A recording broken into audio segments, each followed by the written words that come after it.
इस special episode में आप यही देखने जा रहे हैं। तो सबसे पहले चलते हैं तमिलनाडु के कोयम्बटूर। तमिलनाडु के स्टूडेंट्स की एनर्जी, उनकी क्यूरियोसिटी ने मुझे बहुत प्रभावित किया। आइए देखते हैं। बड़ा कम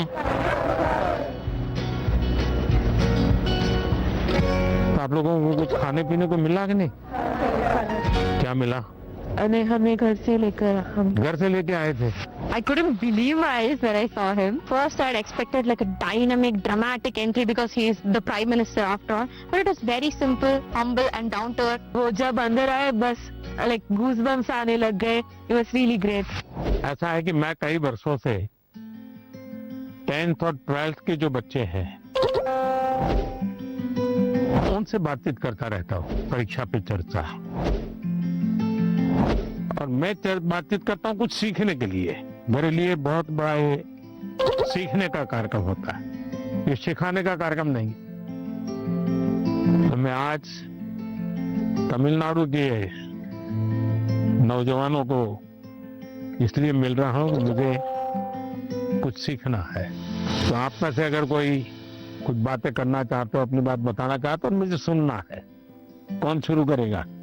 छवि जैन है मेरा नाम। मुझे स्टार्टअप करना है, तो मुझे किन किन विषय की जानकारी चाहिए और एजुकेशनल लेवल पे मुझे क्या करना होगा जिससे मुझे स्टार्टअप के लिए मदद मिल सके। आपकी बात एकदम सही है। मैं भी आजकल जब भी किसी नौजवान से मिलता हूँ तो तुरंत कहते हैं स्टार्टअप। पहले आपका ध्यान इस बात पे होना चाहिए कि आप क्या करना चाहते हैं। कुछ स्टार्टअप ऐसे हैं जो सिर्फ टेक्नोलॉजी में इनोवेशन करना चाहते हैं। किसी को लगता है मैं ड्रोन बनाऊं, किसी को लगता है कि मैं घर में बिजली की व्यवस्था ऐसी खड़ी कर दूं। तो किसी 4 दोस्तों को देख जानती होगी जो टेक्नोलॉजी में एक्सपर्ट हैं। एक आध दोस्त है फाइनेंस में एक्सपर्ट है।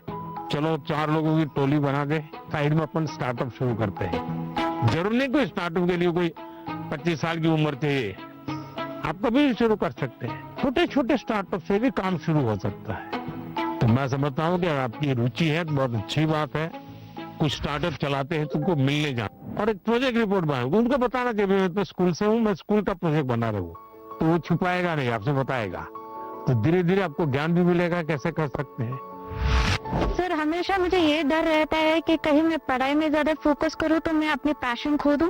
अगर मैं अपने पैशन पे ज्यादा फोकस करूं तो मेरी पढ़ाई छूट जाएगी। दोनों के बीच में बैलेंस कैसे लाऊं?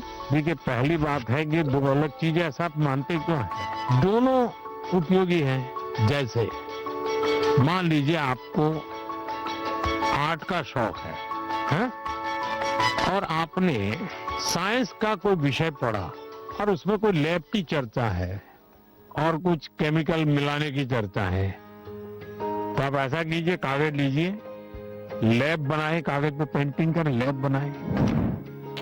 फिर जो केमिकल पढ़ने के थे हर बोतल में केमिकल का नाम लिखे। फिर आप पढ़ने में आया था कि भाई इस केमिकल को मिलाने से ऐसा कलर बनता है, तो एक दूसरा चित्र बनाइए उस पॉट के अंदर वो कलर। तो आपका चित्र का काम भी हो गया और आपको वो लेसन भी याद हो गया। यानी एक साथ दोनों चीजें बहुत अच्छी तरह से आप कर सकते हैं। आपके थकान को उतरने के लिए भी एक प्रकार से आपके पास जो कला है, क्राफ्ट की, जो कुछ भी आपकी सीखने की इच्छा है वो आपको मदद कर सकती है। डेली या सप्ताह में 2 दिन आधा घंटा इसके लिए दो। समाज जीवन में जिसकी जरूरत है वो शिक्षा तो करनी है, लेकिन जो व्यक्ति के जीवन में उपयोगी है वो आप इससे कर सकती हैं। हमारा देश भी 2047 में डेवलप्ड राष्ट्रों के साथ एक होने वाला है। मेरा प्रश्न क्या है कि हम नवयुवक इसे हासिल करने के लिए क्या कर सकते हैं? मुझे अच्छा लगा कि मेरे देश के 10th 12th के बच्चों के मन में भी 2047 विकसित भारत का ड्रीम है। ये मेरे लिए बहुत बड़ी खुशी की बात है ना। आज मुझे अब मजा आएगा। वाह, देखिए ये चीज है ना। अब 2047 में विकसित भारत यानी क्या है? आपने कभी सिंगापुर के विषय में सुना होगा। सिंगापुर एक जमाने में एक मछुआरों का छोटा सा गांव था, उसमें से आज इतना बड़ा बन गया।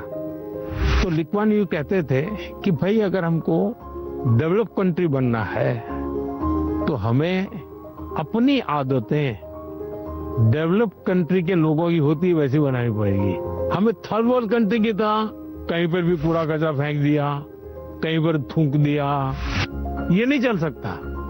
सिर्फ कहीं जाना है, भाई यहाँ पर रेड लाइट है, मुझे स्कूटर खड़ा कर देना चाहिए। अब छोटी सी चीज है कि भाई हम परिवार में तय करेंगे कि हमारे घर में खाने के बाहर कुछ भी जूठा नहीं छोड़ेंगे। बताइए, सब लोग ऐसा करें तो कितना खाना बचेगा, कितना बड़ा फायदा होगा। तो एक नागरिक के नाते मैं अगर इन चीजों का जीवन में ठीक से पालन करूं तो मतलब कि मैं विकसित भारत के लिए कंट्रीब्यूट कर रहा हूं। अब जैसे वोकल फॉर लोकल, मैं मेरे देश की चीजें खरीदूंगा। मैं भारत में जो चीजें बनी उसको लूंगा। जैसे मैं कहता हूं वेड इन इंडिया। अब कुछ लोग पैसे वाले लोगों को लगता है दुबई में जाके शादी करेंगे, वहां हिंदुस्तान में क्या कमी है भाई?